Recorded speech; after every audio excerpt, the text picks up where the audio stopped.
All right, guys. Well, thank you as always for taking time to be here and listen to me. So always look forward to seeing you guys on Monday, and really proud of our team and how we've continued to learn and grow each week. Still got a long way to go, but excited to continue to be on that journey with them.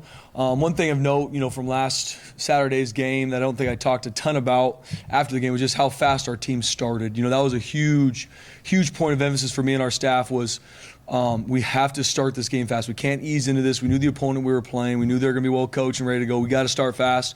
And when you come out, cover the kickoff the way we needed to, 3 and out on defense, first play on offense, touchdown. I don't know if you can start much faster than that. So we got to build on that. The teams we play week in and week out, especially in our conference, you don't have the luxury to ease into a game and kind of feel it out and wait for something to happen for you to create momentum. You have to make sure that you start a game fast, and that starts from your execution and making sure our guys are prepared to go cut it loose. So proud of how our team started fast on Saturday's game.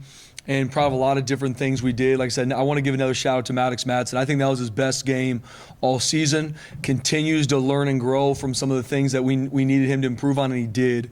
And he played really well on Saturday. Was able to get the ball to a lot of receivers. A lot of our receivers were able to make a lot of big plays, which is huge for them. Our O-line continues to keep our quarterbacks off the ground, which is huge. We got to continue to build the depth in our O-line. But 2 guys to give a shout out to. Cage Casey, Ben Dooley, playing at a high level on our O-line. They continue to anchor. We've got a lot of really good guys rotating through and playing. Be able to get the brothers on the field together, Jason and Jake Steele, was really cool to do. I know me and my brother Ethan would have loved to play O-line together. That's just not how God built us. But hopefully, little by little, Johnny and Mike, know him a little bit better. So we'll see if we can continue to get that big role. But proud of how our guys continue to grow. Very explosive on offense. That's the awesome thing on Monday. It's still going to be, what do we learn? Where are we growing to? And Hawaii is our biggest game of the season because the next game. And we know the challenge at hand. Defensively, there were some good things we did on defense. Gave up way too many yards, way too many explosive plays, and they are fixable. Now it is our job as coaches. We get paid to be problem solvers. We got to fix the problems, and it's all going to come down to a lack of technique and a lack of tackling. That's all over the film. Have to improve those things on defense and not give up 500 yards of offense like we did on Saturday. Can't happen. We have to be better. We have the guys to do it. Now we got to work our tail off to get it fixed. Especially on the flip side, we're going to play a University of Hawaii team who can throw the ball all around the field, have wide receivers that are matchup issues, have one of the best quarterbacks in our conference. So I know if I'm University of Hawaii and I'm Coach Chang, I can't wait to play the Broncos. And we got to be ready for that challenge, and we will be. And on special teams, man, being able to have that explosive return, Dylan Riley, We've had our struggles with our special teams unit throughout this season, being able to get a kickoff return for a touchdown. We play better. Still have some mistakes we got to clean up. Kicking the ball out of bounds can't happen. A couple mistakes in regards to our protection on our punt team. But we are getting better on special teams. Now we got to keep at it. So that's my message always is there's some good things on film. There's some guys that are really continue to step up and really add value to our team and make big plays.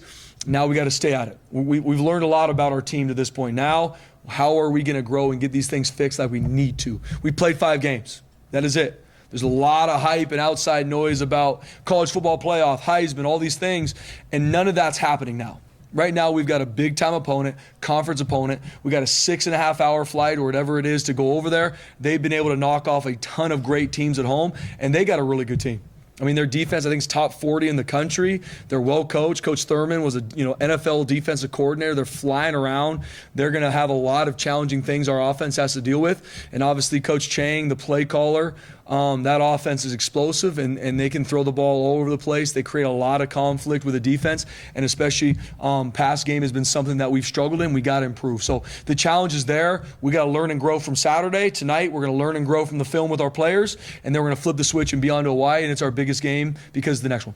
You have scored in all 5 games first, and I think you've scored 4 of your 5 opening possessions first. How much conversation goes on in the week to do that right off the bat? Yeah, it's huge, Prater. You talk about starting fast, getting points on the board, being efficient, and so much of it comes down to Coach Cutter, our offensive staff, the game plan, but it's our players executing. It's not, all right, I'm waiting to work to where I feel like I'm in rhythm. No, you got to start now. That's in our prep from Monday to kickoff is getting you ready so you can start fast and not wait for something good to happen to where all of a sudden now a big play comes. So I'm proud of our staff. I'm really proud of our players taking that to heart. And a lot of it too, Prater, comes back to practice. Like we put a premium on starting practice fast. From pre-practice, some walkthroughs, some fits, and then we get to when it's on and we've got done with our stretch and it's happening. It might be Indy, it might be a team peer, but it is on. We have no time to waste. Our best is required. And so proud of our guys doing it in practice and showing up in the game. What kind of challenges does this travel pose for you to Hawaii? I mean, obviously, like you said, a 6.5-hour trip, 4-hour time zone difference, kind of a late start as opposed to what you're used to. And then, of course, I mean, I'm not saying the team gets distracted, but the distractions are there. I mean, that's there. I mean, that's part of this battle. I mean, and I've talked to a lot. We played there over in 2020 during COVID, so a little bit different. Have not played in their new stadium yet, me personally or this team. The flight, the travel, the distractions, you're going to a place with the beach and a lot of stuff going on. Like it's a hard place to play and win. I mean, their record at home is really good for a reason. And guys go there that are, these high flying offenses or great defenses and they struggled over there in the past. So for me as a coach, I'm always very upfront and intentional about the challenge at hand. This is a huge challenge and they're well coached. They're playing at a high level. We have to be ready for that. Part of that is in between the lines, but part of that also is all the stuff we're talking about, the distractions, the travel, all the other things that we got to battle as well, which is a part of this opponent. So we got to work cut out for us. You let the guys, I mean, even for a 10-minute walk, even go see the beach? Absolutely. Okay. It's a big deal to me. I mean, even when we get in Thursday, I'm going to have our guys eat with their position group, and they're going to have an hour or two to go walk on the beach and hang out. I tell them, like, big boy hours around here. But these are what I expect when we do this, and the time you're going to be back and how you handle it matters to me. That's the college football experience too. When they go places like this, a lot of our players have never been to Hawaii before. I want them to experience it. It's a phenomenal place, and I'm excited for even Noe. He's going back to see his family, and I'm sure they're going to have tons of people at the game. And even Braxton Feely has a bunch of family from there. I'm sure there's other of our players going to have their families over there. I want them to enjoy that part of it, but we are there on a business trip. How does it change the preparation this week heading into this game? Say that one more time. How does it change the preparation for you guys with the time difference and everything else? Yeah, well, our prep's going to be, we just got to continue to fine tune it week in and week out. So we're not changing, practice time or hours or any of that kind of stuff. We're going to be very intentional when we fly out there, getting our guys acclimated to the time difference, which is a huge deal. We play at 5 o'clock. The game's kicked off at 5 o'clock. That's 9 o'clock here. We've kicked off at 8 o'clock here, so it's not a huge difference in regards to when kickoff is. But how we handle, the mornings and our practice, because it is a difference, we're going to be intentional, especially when we get over there to handle some of those things. But how we prep, how we practice performance is game reality. We're going to put a paramount on that, as we always will, and we need to grow.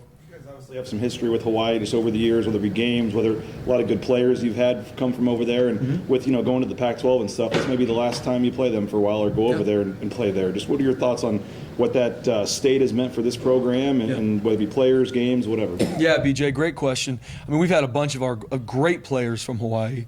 And they fit here. They've been huge parts of our culture. The Kanihos. I mean, I can go down the list. And it's been a huge recruiting hotbed for us. We got a couple young men we're recruiting there right now. And just being able to go over there and play, like even in 2020, we played over there in COVID, and they were in the old Aloha Stadium. No one was in the stands. I mean, we've been over there playing for years, probably for decades. And so with us moving conferences here in the future, we're going to play them less. I don't know if that means we'll never play them again, but there's a lot of history between us. I mean, we've had a lot of big-time battles with them. Back in even 2019 when Coach Rolovich was there, I mean, we played them on the blue twice, and they were rolling. And I know, Coach Chang's back to that run and shoot offense of old, and they're crushing it. I mean, they create matchup issues. And so there's a lot of history between us and Hawaii, a lot of respect for them and what they do, their staff. I mean, I think Coach Chang's done a phenomenal job getting the staff in there. I mean, these on all three phases, these guys play hard. And they play very, very sound. Like, that's always what I look at when I'm watching opponents scout. Like, yeah, you can tell their players have bought into what they want to do in all three phases, and they're extremely sound. Like, you don't see uncovered receivers or guys not in their gap or offensively like wrong routes. Like, they're on point, and that creates challenges. And especially they're going to be at home, they're going to have a crowd. There's a lot of things that we have to combat in this travel trip, but I'm excited for our players to experience it. This is the beautiful part about college football, is being able to do this as a family, have these experiences in the hotel, our guys being able to see the beach, these are the moments that our young men are going to remember years from now when football is over for them, and the connections they have with their teammates on these travel trips means a ton to them, and it means a lot to me. What do you see in Schrager, the quarterback, with Ashlock, the receiver? It looks like the numbers just pop for those guys. Yeah. It's kind of like the Petrus and Royals from Utah State. So what do you see in them? Maybe how do they compare with what the two guys from Utah State have? Yeah, I mean, first, that's one of the most dynamic combinations especially in our conference. And I know even going into this season, doing some preseason opponent scout on our schedule, and especially teams we hadn't played in a couple years, Hawaii being one of them. I got a ton of respect for what they do offensively, but especially the weapons they got. I mean, number 5, Ashlock, matchup nightmare. I mean, the guy can run, and from everything I like to do research on the players we're playing. Seems like a phenomenal young man, one of their leaders. And that quarterback, from Texas, I mean, he can put it everywhere. Number 13 can make all the throws. He's nimble on his feet, and he can take off, too. They'll do some design tailback draws, but also he can create movement in the pocket.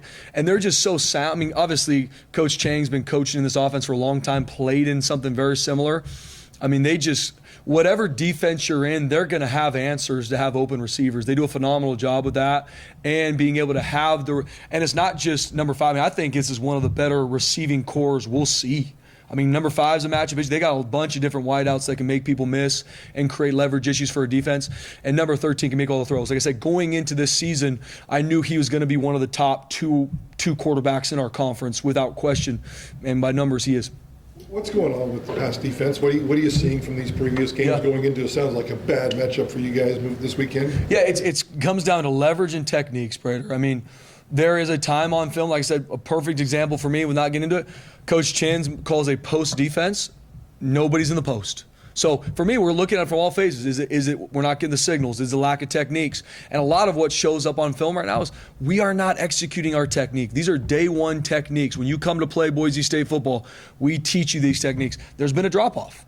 And that's on me as the head coach. It's on our defensive coaches to get it fixed. We have young men that want to improve. That's not a battle. It's not a, hey, guys, we need you to work harder. No, our guys train. They don't run from hard work. Now, we have to make sure we fine-tune these details. In this call, you're outside leverage. You have to be outside leverage, non-negotiable. And we weren't that way on Saturday. There was too much. There was some good stuff on defense. Obviously, when you give up 500 yards of offense, that's not going to be talked about. That's the reality when on defense. But we got to be more consistent with our techniques, and we have to tackle better. If we played with better techniques, we tackle better, that's a whole different situation.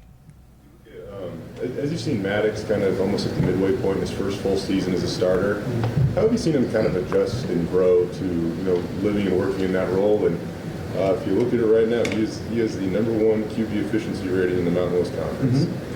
Everything Maddox gets right now is earned and deserved because of how he practices and how he preps. And right now I'm seeing a young man continually get in rhythm. Not only in how he himself plays the position, Jay, but how he's leading his teammates. It was great to see that last week. Him grabbing more guys, him being able to be more of a vocal leader. He's a calm, cool, collected competitor, ice in his veins young man, but him being able to grab a couple more guys and say, hey, that's what we're looking for, man. This is going to be really good. And even in game, seeing him do a lot more. So he's coming into his own. And that's what happens when the more reps you get when you execute and you're successful, and especially off of not playing a very consistent game against Washington State, him being able to flip the switch, have a great week of practice, and play the way he did on Saturday, cannot be more proud of. And I also know he's only going to continue to get better because of how he works. Those intangibles, whether it be grabbing guys, leadership, stuff like that. For you, how important is that to see that out of your QB? It's huge. It's a huge deal. I mean, that position has to do those things. It's not maybe that's not his personality. I get that. But that's something you have to grow in. No different at other positions, you got to grow in certain fundamentals. Like that's a fundamental you have to have in that position because regardless if you're on offense, defense, or special teams, the quarterback has to be one of your leaders. And as a leader, you're taking your team or players around you in the right direction or in the wrong direction. And he has stepped up in that. First off, you got to lead by example, which he already does. And all our quarterbacks do that. First here, last to leave, how they prep. I mean, that's a non-negotiable with that position. But having guys step up and be those leaders. And yes, everyone's a different personality. Whoever God made our young man, I want them to thrive in that and be the best version of themselves. But Maddox he's stepping in his own in regards to how he leads, and he's only going to continue to get better. And so just very proud of Maddox. Bolt and Prince finally getting going a little bit. What can that do now that they get a taste and get back involved a little bit to kind of get their confidence going here moving forward? Yeah, BJ, great question. It's a huge deal. I mean, especially at the wide receiver position, you get some big catches, you get some touchdowns, you start getting more motivation, more confidence. And so I know, knowing those guys, the competitors they are, they're going to continue to ramp it up in practice. But for both those guys, they had a great week of practice last week. Not perfect. No one on our team practiced perfect last week. That's why we still have a lot to clean up. But they did a much better job in practice, and they did a much better job in the game. And so now, Bolt getting 2 touchdowns, Prince having a couple big-time catches, Chase Penner having a couple big catches. Cam Camper is consistently a matchup issue for defenses. It's going to continue to fuel that fire for those guys to even be better because we need them to be. Terrell, you mentioned Saturday how this time last week he was doubtful. Maddox is telling us, he went from not being able to raise his hand above his head to playing. Just what did it take to get him in playing position? Yeah, Latrell Cable's guys, 100%. Like this time last week, it's very questionable to doubtful for the game. And who Latrell is and why you can't help but love that young man is he's like, I'll be ready. Even if the trainers and everyone's saying, I don't know, lived in the training room, worked at it, strengthened it. And by the time we got to Thursday, Friday, our trainer's like, shoot, like Latrell's going to be ready to play. That's who he is. He's a young man that has been counted out in his life. He's been through injuries. He's had football taken from him. And for him to work his tail off to be healthy to play on Saturday, even in a limited role because of the lack of practice, is a testament to Latrell Caples. And I have to also hit the fact that Latrell Caples is one of the biggest leaders on our entire team. Even when he was hurt and couldn't do a lot of the actual reps, I mean, this young man and how he's around his teammates, how he leads, how he's in the training room leading, making sure he's healthy and ready to roll. I am so proud of Latrell Caples and excited for him to continue to grow. We're 17 minutes into this press conference, and I don't think we've brought up Ashton Genty's name yet. It's weird. It is weird. And is he so damn good that we started taking him for granted? I know I don't. Maybe you do, Prater, but I don't. No, I'm just kidding. Yeah, I mean, guys, Ashton Genty's an elite human being, and he's an elite football player. Best football player in the country. I make no bones about it. And he's one of the best leaders I've ever been around. He's a generational talent on and off the football field, and he preps and trains like it. So we can sit here and for my whole 30 minutes talk about Ashton, but Ashton would also want us talking about the rest of his teammates. That's why he is who he is, because whenever I talk to Ashton, it is not about him. It is about how can I help the team? How can I help the team grow? How can I help more in special teams? How can I help our team? Because that's what matters to him. And then he goes out and performs what he does, helps the team. Both those are aligned. And he's just that young man. So like I said, we can sit around and talk about him more and more because he's earned and deserved it. But I love being able to shout out some of our guys that are doing some really good things because it is all about the team. And that's why this is the greatest team sport on the planet. We have the best football player in the country. But we have a really good team that needs to continue to grow and develop. And I love, the other day I saw Kirby Smart had a quote that I loved. I think he said, in the SEC, so I'll just say in college football in general, humility is right around the corner, something like that. Humility is coming for you next week. And it's so true. I mean, you look at college football. That's what you love about college football. I mean, you look at, ranked teams losing to unranked teams or all these different, parity. And that's the beautiful thing about college football. It's all about the next week. And if the next week isn't your biggest game and you don't prep for it, you don't prepare like it, you'll get beat by anybody you play. And so it is the greatest team sport on the planet. So coming back to Ashton, I mean, Ashton Genty is an elite human on and off this football field. But I love being able to talk about the rest of this team because we are the Boise State Broncos, and I'm proud of our team, and I'm proud of where we're going. To get specific, but is Chris Marshall injured, or why is he not been? Yeah, he had an ankle. So he rolled his ankle really bad against Oregon, and it's taken longer than assumed to get him back. Hopefully he's going to be healthy this week, BJ. I have not gotten that official word yet. He was able to do some routes on air in a little bit last week, but hopefully we get him back. We need him. You mentioned being in a developmental program, and I know we've talked to you about getting guys down the depth chart into games. When did you decide that you wanted to make that a point of emphasis, and where did, I don't know if you got advice on that or where that came from, because it definitely seems like you're getting the guys a little bit earlier than maybe probably the past decade or so, would have gotten into those types of games. Yeah, Jay, I mean, on offense, just as a zone, we played 25 guys on offense on Saturday.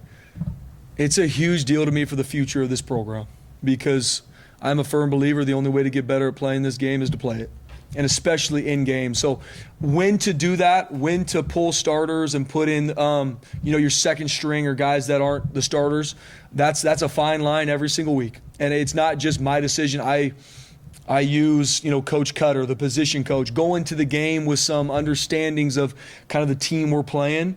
So try and be prepared in every situation. But there's constant conversations in regards to that with Jay on offense, on defense, on special teams, because we got to get our guys out there to play, especially guys that in practice, you're kind of seeing them, Jay, do a good job, right? Man, this guy's growing.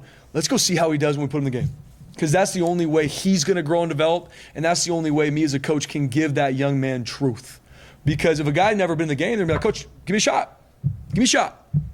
And I'll tell him, your first shot's in practice. If the young man does a good job in practice, it's my job to give him an opportunity to do it in the game. Now, when to do that, the time to do that, that is obviously game dependent where we're at in the game. But I love being able to get guys in and play because that's how they develop, and that's how a year from now, maybe 2 years from now, some of these guys, they're going to be the guys that we're all sitting here talking about because they got those game reps. So like even with Dylan getting 6 carries against Portland State, do you think that helped him step on the field against Utah State and execute in what, he really had one significant big opportunity, he hit it?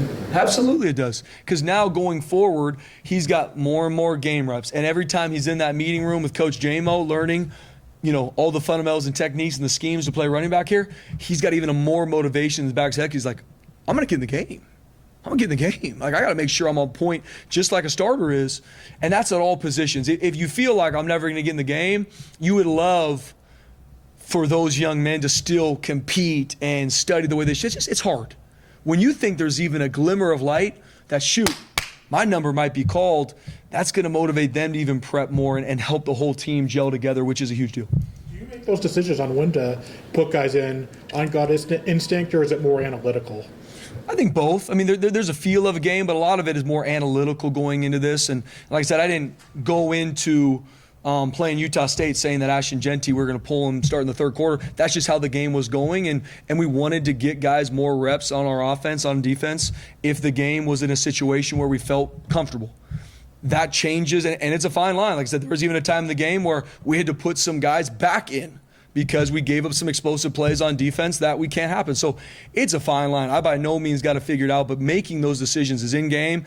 But I do go in knowing specifically the guys that have done a good job in practice that we need to get out there. Hey, these guys, we need to make sure that we got to get them reps. Sometimes it's in a situation where you're winning and you can put them in. Sometimes it might be tied, and we know, hey, this guy earns it. We got to rotate him in. We got to have him go out there and cut his teeth. So it's a fine line. It's game by game. It's situation by situation. It's player by player, and that's a huge part of my job. Probably a dumb question, but safe to assume Dylan Riley's not redshirting. You're going to go with him? Yeah, he's going to play. Yep, he's playing, and like I said, something barring somehow, but we're playing. And that's my message, BJ, to really all our freshmen, and especially with the new rule with you can play in 4 games, you can also play in a championship game and bowl games or whatever you play after and still redshirt. And I just think in college football, like I've noticed here, guys that play as a true freshman, that could be special teams. It could be a little bit of O&D and play and travel and understand all that feels. When they're a sophomore, they've got so much more in the tank and ready and way more prepared than if they just redshirted. Sometimes, I mean, we're going to have a good amount of guys redshirt this year because it could be development, could be where the position group is at, and that doesn't mean they're not going to be big-time players for our team. But guys like Dylan Riley, and there's a couple others that are playing on special teams, travel into every game, maybe going to get in late in a game on O&D, they will be so much better in spring ball 2025. And they'll be even bigger part of our team come fall camp next year, which matters. We're a developmental program. So I keep saying we need our freshmen to develop. We're not going to go to the portal in junior college and fix an issue. We got to make sure our freshmen, sophomores are those guys because those are our best players. On kickoff, you guys rotate quite a few bodies back there, especially these last few games. Is that just give a guy an opportunity, or let's see who hits this and maybe it sticks, or what is the thought there? Yeah, it's first off finding our best 11 on our kickoff unit. We've seen it go sideways in the past, and so we want to find who are our best 10 cover guys and who's our best kicker.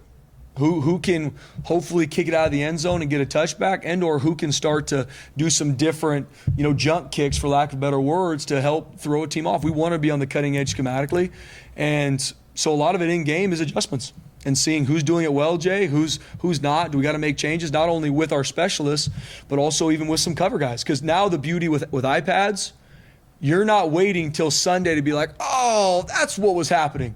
You know right away. This guy missed his block. This guy got blocked. This guy wasn't where he's supposed to be. Like, the information and intel comes quicker than it ever has. And now it's our job as coaches to make in-game adjustments, either A, personnel, or B, schematically, because that's what's happening against us. That's kind of my next point. You go back to that fourth down stop even by Marco the week before, Yep. and they were mentioning as the iPads they were able to make that adjustment on. How confident are you guys in what you're doing right now to use that as best you possibly can in game? Yeah, I feel confident, Jay. I think just like anything, we're trying to make sure we're using it the best way. Also, me as a coach, I am a firm believer, do not overcoach our players on game day. Like, it is our job to coach them to the highest level Monday to kickoff. But when we roll out on that field, I want a group of guys attacking success. Like, let them cut it loose. Does not mean don't make adjustments.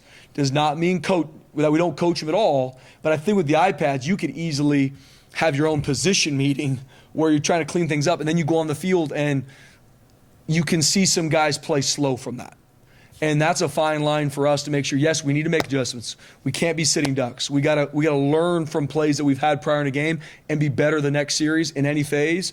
But I am not gonna let our players get overcoached. Like, we need to correct things, but I want them taking the field, not fearing failure, attacking success. So I think that fine line is something we're always looking into. Regarding Nohi, 2020, not a lot of fans. I don't know if you had any fans in the stands there in Hawaii. What does this mean to him to get a chance to play in front of family and friends? Yeah, it's a huge deal for Noe. It's a huge deal for our entire team because this is the biggest game of our season to date. But for Noe especially, I mean, a young man that's a senior, we ask a ton of him on the special teams, defense. He's played a bunch of positions for us, from corner to nickel to field safety to boundary safety. And he does it with a smile on his face, and he works his tail off to help his family. So I am so proud of Noe. I mean, he is such a great teammate, and he gives us so much versatility on defense and what he does on special teams. So him being able to go back to Hawaii, play in front of I don't know how many tickets and who's going to be there for. I know it's going to be a lot. And his mom and dad, Jared and Misty, are phenomenal people. The first time that I met the Canijos was Kala's official visit back in January 2017. And I'll never forget, and no, he wasn't on that trip, but meeting Kala, meeting Jarrett, meeting Misty, and I was, a graduate assistant just trying to figure out why it's so cold in Boise, Idaho. And here's this young man from Hawaii, and meeting his parents and getting to know them now over these 8 years. I mean, he comes from a phenomenal family, and know he's just going to be a champion in life. So him being able to go back to Hawaii, play in front of his fans, his family, I'm excited for him. How unique is maybe your connection with a guy like Noe? And a lot of people don't. He's a dad. A lot of people don't see him say goodbye to his kids for a little while and things like that. So just what type of dynamic is that at? In your guys' player-coach relationship? Yeah, I mean, I got so much respect for Noe, and his life is different than every one of everyone's life is different, but his life, especially as a father, is very different than a lot of our other football players. But it's hard. I mean, the stuff that he goes through to get his degree here to play football when his kids are in Hawaii and he only sees them on breaks or when they're able to come out to games, that's hard.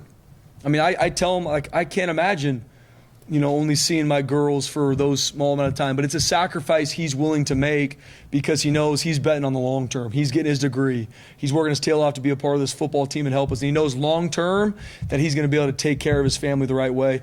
And it's also a testament to his parents. Like I said, Jared and Misty are 10 out of 10 people, have raised him, call their kids the right way. And so the respect I have for Noe because of what he has to deal with outside of the strenuous and anxiety that comes with being a student athlete, he's also a father. And that's a lot on his plate, and he's doing a great job with it. I know it's not easy. And so I just got a ton of respect for him. I know his teammates do too, the sacrifice that he has, being here every day, being early, all the stuff that we demand of him, and his kids aren't around. So him being able to see his family this weekend, see his kids, he deserves it. Anything else? All right, thank you. Appreciate it, fellas. Thanks, Coach. BJ, see you in a couple days, brother. Sounds good.